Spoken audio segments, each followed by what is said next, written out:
grounded in love, radicati, that's irracinated or enracinated in charity. This very morn, a soul of perfect charity was made an official saint of the church. I think you know who I mean. And when this kind of thing happens, one can but think, what's the difference? As in the case of John Paul II,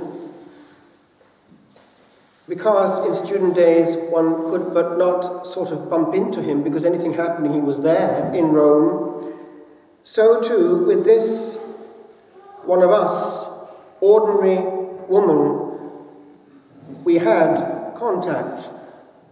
I would have been slightly older than you, and we were sitting cross-legged on the floor in front of her in the parish hall of our big, huge parish in Cardiff, run by 6 or 7 monks, and therefore an obvious point of contact for somebody of that nature.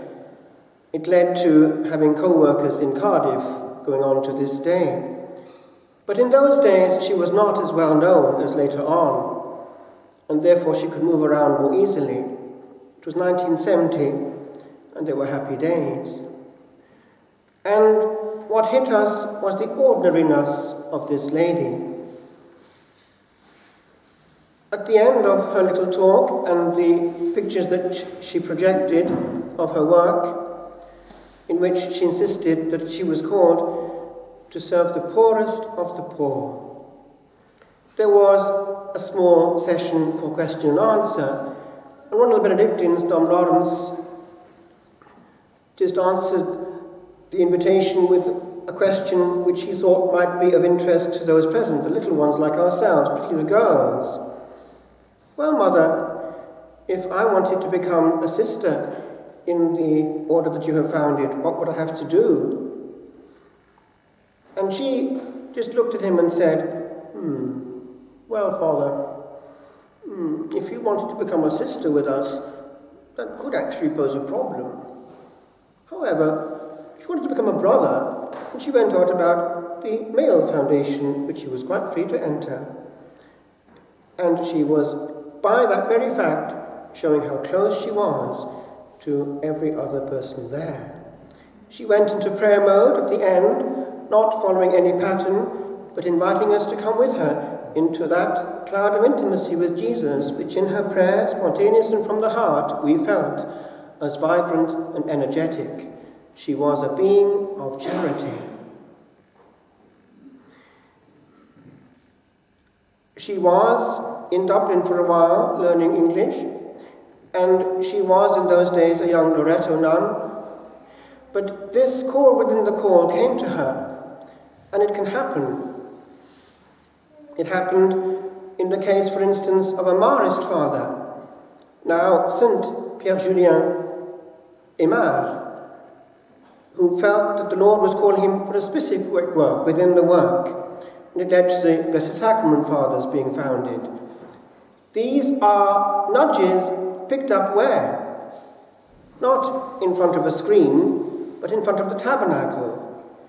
Not in long conversations, but in quiet moments of reception, where we listen and receive without obliterating what the Lord is gently hinting at. It can happen to anyone here. We are blessed to be able to pray together, always in a certain warmth and intensity, for all who come here by choice, and quite often from a distance.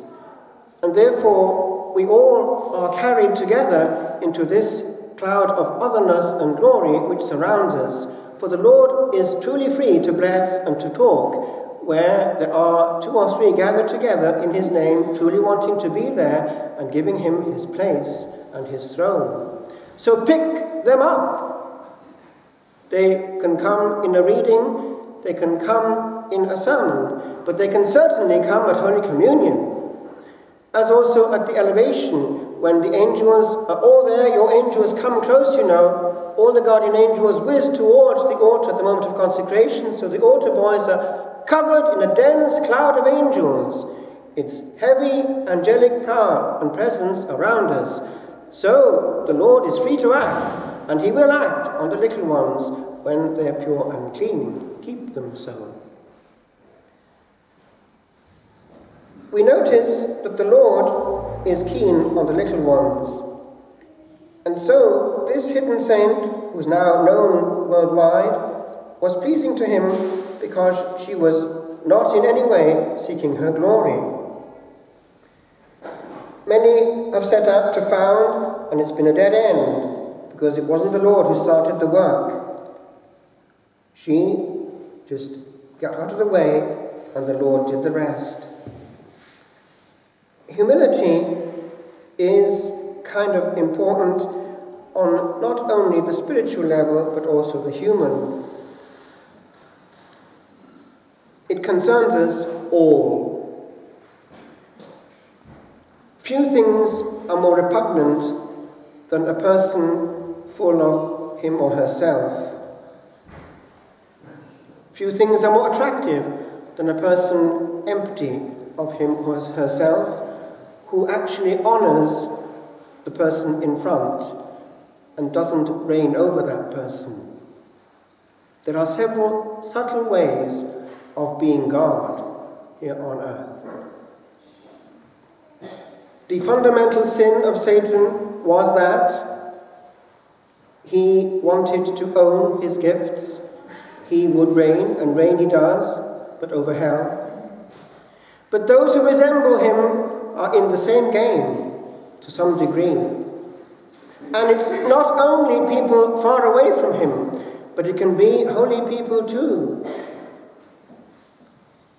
One observes the scenario of a person full of himself. A conversation starts. Who starts it? Conversation develops. Where does it go? Whose topic? An opinion is declared. How infallible is it? There are some conversations that are actually nothing less than monologues. There are some actually incapable of recognizing, as it were, the presence of another when they're talking. They're talking at. Now, what's going on there? There is pain coming out and little sensitivity. We can't hear the heart in front of us. The humble person will have something to learn, and therefore will be eager to know. How can one know if one is emitting? With God and man, one learns through ingesting, not emitting. But there is also an extension. The humble person is refreshing. The humble person one can lean on and repose upon. Why? Because we matter to that person. We start to exist for someone else. And therefore my problem really matters to that person. One day, I was moved to find in the life of St. Norbert how he had one inseparable friend, Evermode, St. Evermode. And in the life of St. Norbert, it says that Norbert rested his soul upon Evermode. That's a beautiful expression. He rested his soul upon. Are we a rest for someone?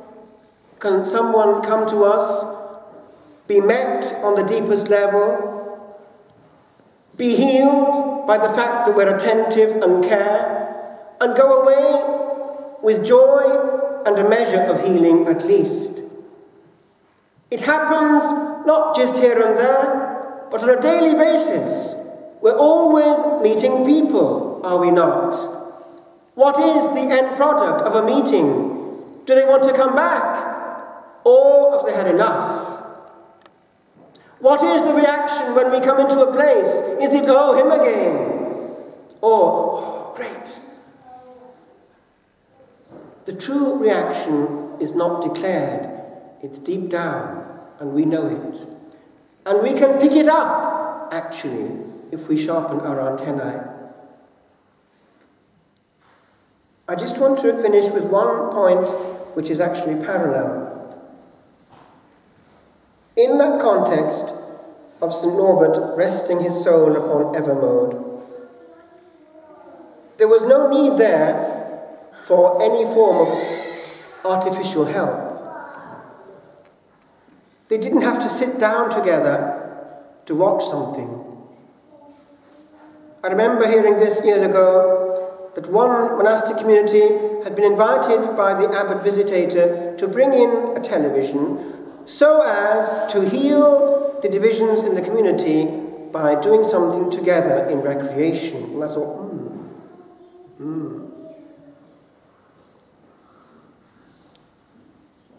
In the short time I've been on earth, I've noticed a change from there to there on this specific element of how we recreate together.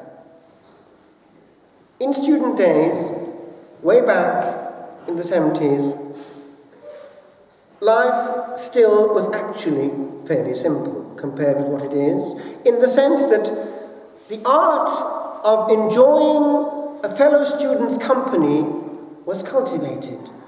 There was nothing like this in our hand, no screen or other centre of attention. We just invented conversation. Look now at a university situation, what do you see? Each one, as soon as they're alone, is engaged not with the other one, but with something else. That's reality. There's solitude even among university students now, whereas before it was the great meeting place. But I'll go further. One of the most easy way of being healed in those days was to go for a walk. Wales was very beautiful. Sea and mountains were next to us.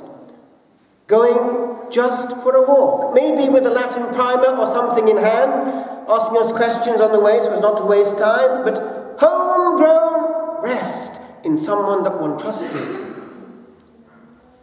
And then in the evening of a student was so different. Listen to this. To nearly all persons, however employed, the coming of evening brings leisure. An hour or two, at least, that may be freely spent.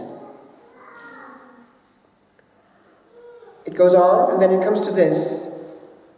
But when the gentle dusk creeps in, and wisps of cool air come out of the shadows, tasks are laid aside, and the mind is left open to impressions, and the nose as well.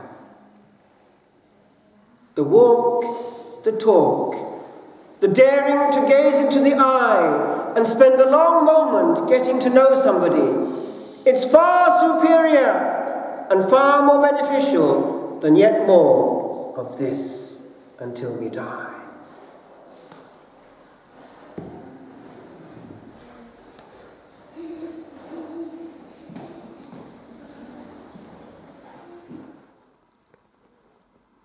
Politesse.